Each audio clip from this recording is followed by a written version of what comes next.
ډاکټر صاحب د مخ د دانو یعنی د اکنی اینڈ پیمپلز په باره کې خبره وکړه. 3 وجې وي. ستا دا مسله په دې 3 وجو کې کومه یوه وجه ده؟ مخ خاص طور پر چې کوم دا ځایونه دي د پوزې نه د چیکس یا اننګي چې څه ته وایي رایټ او لیفټ بره تندې موبایل کې یا په مایکرو کیمرا باندې د دې ځای نه خپل مخ نه تصویر وباسي. تاسو ته به اندازه وشي چې په دې سرمنه کې واړه واړه سوري دي.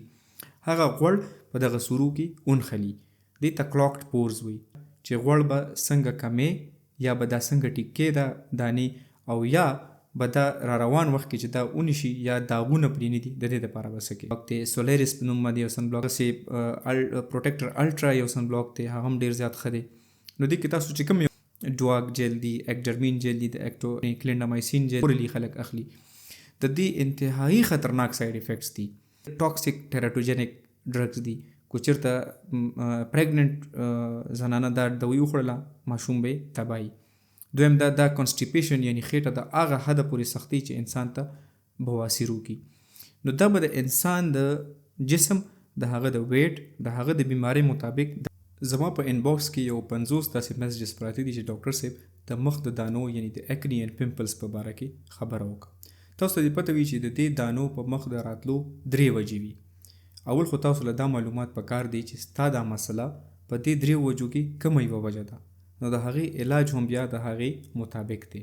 اولنۍ او ډېره کامن مسله د هارمونل چینج د وجې ده. هارمون څه کیمیکلز دي چې څه د ګلینډز نه زموږ په وجود کې پیدا کیږي او وینې ته ریلیز کیږي. دا هارمونز د ټین ایج په عمر کې یعنی د 14 نه واخله د 19 سال په عمر کې د دې لږ چینجز په دې کې راځي.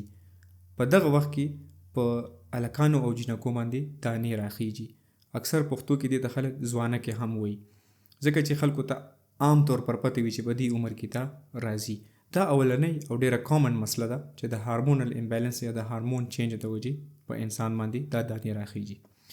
دویمه مسله دا ده چې د انسان مخ خاص طور پر چې کوم دا ځایونه دي د پوزې نه د چیکس یا اننګي چې څه ته وایي رایټ او لیفټ بره تندې په دې ځایونو باندې سپیشیس ګلینډز دي چې هغه غوړ پیدا کوي. هغه ګلینډز اوور سټیمولیټډ وي، هغه د نارمل نه زیات غوړ پیدا کوي.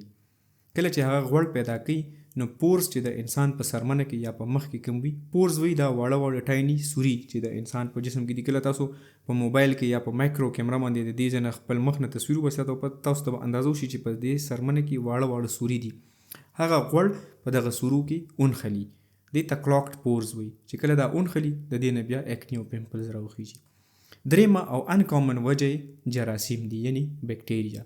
هغه هم اله کیږي چې کله دا غوړ او جراثیم یو ځای شي او دا هغه سوري بند کړي د مخ، نو د دې د وجې اکنی او پیمپلز په انسان باندې راوخیږي.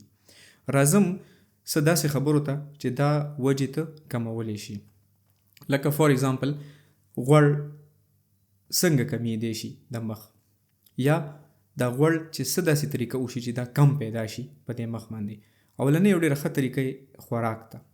په خوراک کې چې 2 شیزونه نه وي، یو چې خواږه کم وي، شوګري فوډس چې څومره هم دي په خوږو کې ګوره یاد ساتئ بریډ، بسکټ، کیک، خواږه د ډبو او د شیشو جوسونه، هر هغه شیز چې په هغې کې ګلوکوز وي، کاربوهایډریټس چې څه ته وایي که نه، دا ټول شیزونه دا ګلینډ سټیمولیټ کوي چې ته نور غوړ پیدا کړه. دویم دا چې جنک فوډس باره کې دا خبره ده چې داسې معلومیږي چې دا هم غوړ سیوا کوي. دا پروون نه دي خو کتابونو کې د دې خبرې ذکر شته، تاسو په خپله هم دا سرچ کولی شئ. جنک فوډ څه ته وایي؟ فاسټ فوډ چې عموما لکه برګر اینډ پیزاز. دریم دا چې ډي هایډریشن، کله چې انسان کې د اوبو کمی وي.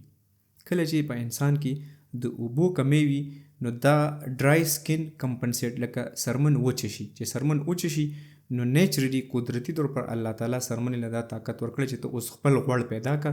بهر نه خو انسان اوبه اخلي نه، سرمن خو وچه شوه نو ته غوړ پیدا کړه. کله چې غوړ ډیر شي هغه بیا د انسان په هغه پورس کې اونخلي او اکنی او پیمپلز یعنی دانې تې وشي. دا خو شو د خوراک متعلق خبرې. دې نه علاوه خلکو دا شیز د نورو ډیرو شیزونو سره هم منسوب کړی دی او دا غلط کنسپټس دي. لکه اکثر ما اوریدلی چې خلک وایي وریجې چې وخورم په ما دانې راخیږي، مرچکې وخورم په ما دانې راخیږي. د دې شیزونو سره ډایرکټ څه تعلق نشته دی. راځم داسې علاجونو له چې غوړ به څنګه کمې یا به دا څنګه ټیکې ده دانې، او یا به دا را روان وخت کې چې دا ونشي یا داغونه پرې نه دي، د دې دپاره به څه کوي. دویم علاج دا دی چې مخ وینځل. داسې ډېر صابونونه فیس واش شته دی لکه منتولیټم اکنیز یو ډېر ښه فیس واش دی چې هغه د مخ غوړ کموي. اکنیټ ډېر پخوانی صابون دی او هغه هم د اټکو کمپنۍ دی زما په خیال، هغه هم د مخ غوړ کموي. دا صابون یا دا فیس واشز به تاسو داسې نه استعمالوئ چې په مخ به ولګوئ او بیا به تاسو دا پریښي وي، څنګه چې عام طور پر خلک په صابون باندې مخ لاس وینځي، بس همدغه طریقه، ځکه چې دا کیمیکلز دي، دا به تاسو په مخ باندې د ډېر وخت لپاره نه پرېږدئ.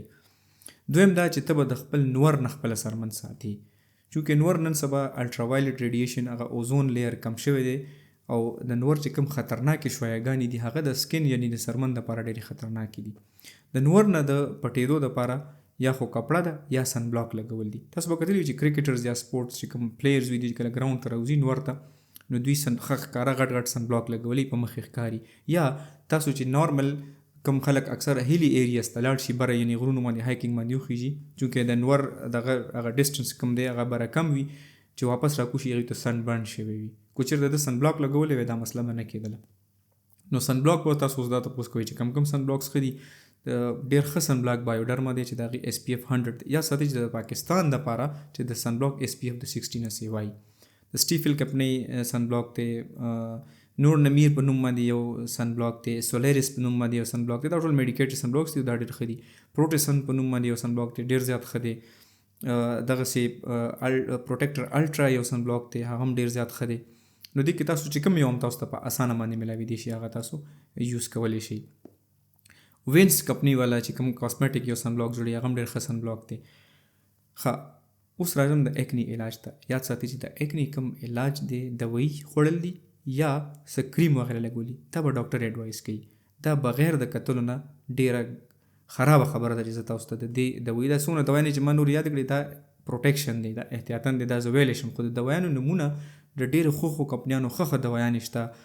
ډواک جیل دی، اکډرمین جیل دی د اټکو کمپنۍ، کلینډامایسین جیل دی. خو دا به د هغې کتلو نه پس چې کله یو ډرماټالوجسټ یو سکن سپیشلیست تاسو سرمن وګوري هغه به دا ډیسایډ کوي چې کومه په دې کې کومه دوایي تاسو ته پکار ده. ښه څه داسې دوایانې د خوراک د خولې د اخیستو دي، خلکو یو بل ته د ځان نه یادوي. په دې کې ډېره کامن دوایي آیسوټرټنیان دي چې کوم اورلی خلک اخلي، د دې انتهایی خطرناک سایډ افیکټس دي. زه دا نه وایم چې دا به مریض نه خوري، دا به هله خوري چې کله ورته ډاکټر ووایي، یو څومره ډیوریشن دپاره چې کله ورته ډاکټر ووایي. یو خو دا ډېر ټاکسیک ټیراتوجنک ډرګز دي. کو چېرته پریګننټ زنانه دا دوایي وخوړله ماشوم به یې تبایي. دویم دا کانسټیپیشن یعنی خېټه د هغه حده پورې سختي چې انسان ته بواسیر وکړي. نو دا به د انسان د جسم د هغه د ویټ د هغه د بیمارۍ مطابق د ډاکټر په ایډوایس باندې تاسو استعمالوئ.